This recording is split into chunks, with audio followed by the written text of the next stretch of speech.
Hi everyone, this is Pooja. Welcome to your own YouTube channel, that is Pooja's Math. Let's start. Sum है 112.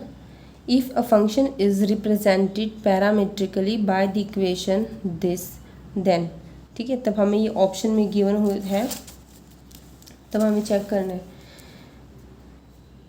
तो हमें ये given है, ठीक है, x और y की वैल्यू पैरामीटर्स गिवन है.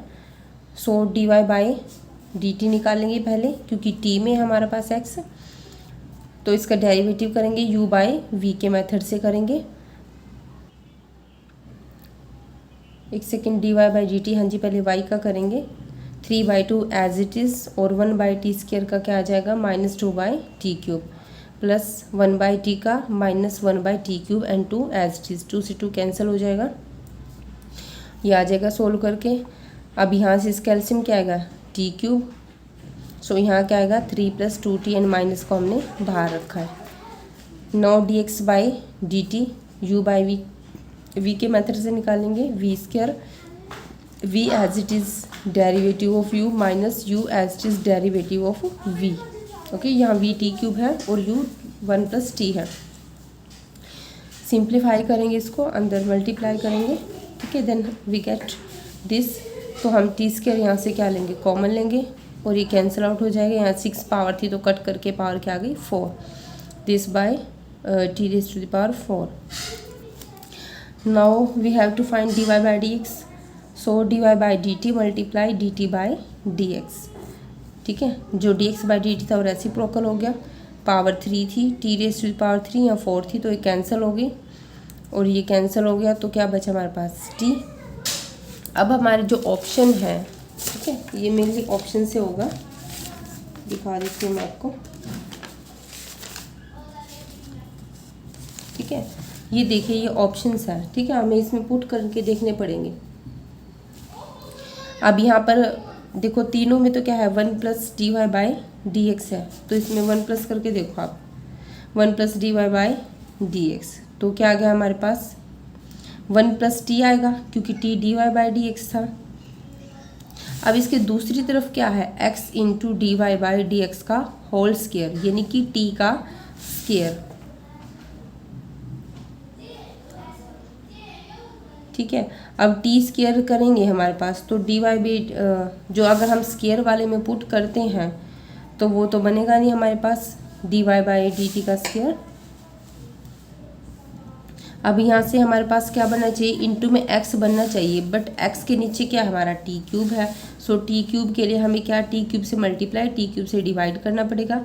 अब देखो, जो ये वाला पोर्शन है ये हमारा x बन रहा है ना, और जो t³ है, t वैल्यू किसके, dy बाई डी टी की, इसका क्यूब हो जाएगा.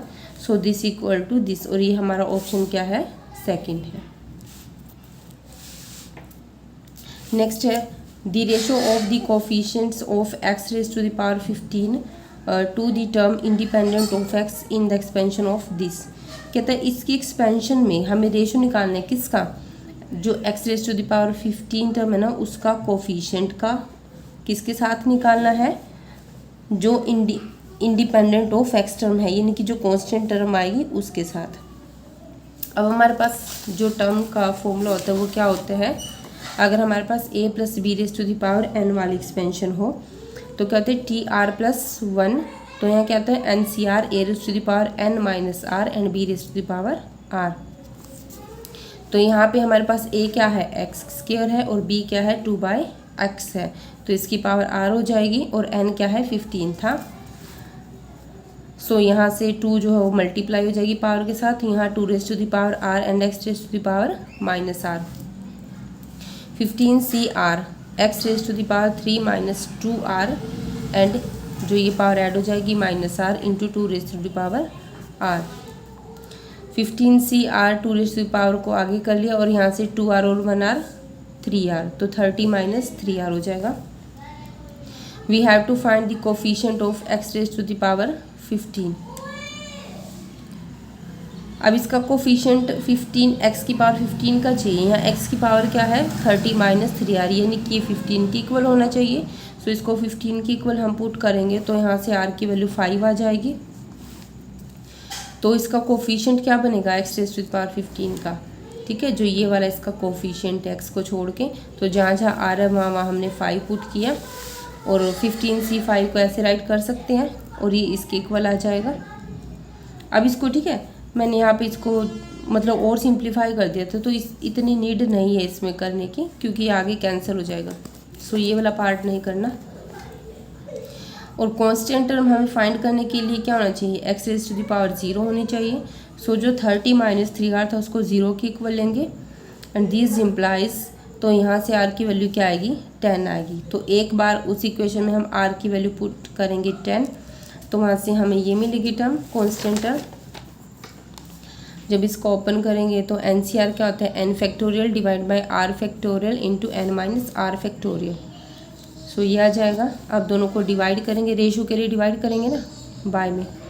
सो ये तो दोनों सेम कैंसिल हो जाएंगे, और यहाँ 2 रेज़ टू द पावर 5 थी, 2 रेज़ टू द पावर 10 है, तो 10 में से 5 पाई इसको नीचे लेके आएंगे, तो 10 में से 5 पाई पावर माइनस हो जाएगी, तो 2 रेज़ टू द पावर 5 बचेगी, is equal to 2 raise to the power क्या होता है 32, तो 1/32 आ जाएगा। ये रेशियो हमारा। नेक्स्ट है the value of a such that the sum of the squares of the roots of the equation this assume least value. ठीक है, इसके यानी कि जो रूट्स हैं उनके स्क्वायर का जो सम है वो a की किस वैल्यू के लिए लिस्ट वैल्यू, कम से कम वैल्यू एज्यूम करते हैं। सो सबसे पहले हम अल्फ़ा बीटा रूट मान लेंगे गिवन इक्वेशंस का। सम ऑफ रूट्स क्या होता है, -b/a, तो ये क्या हो जाएगा, b हमारे पास क्या है, ये है, और a 1 है, माइनस माइनस प्लस, और जो प्रोडक्ट ऑफ रूट्स हमारे पास ये आ जाएगा, ये वैल्यू आ जाएगी।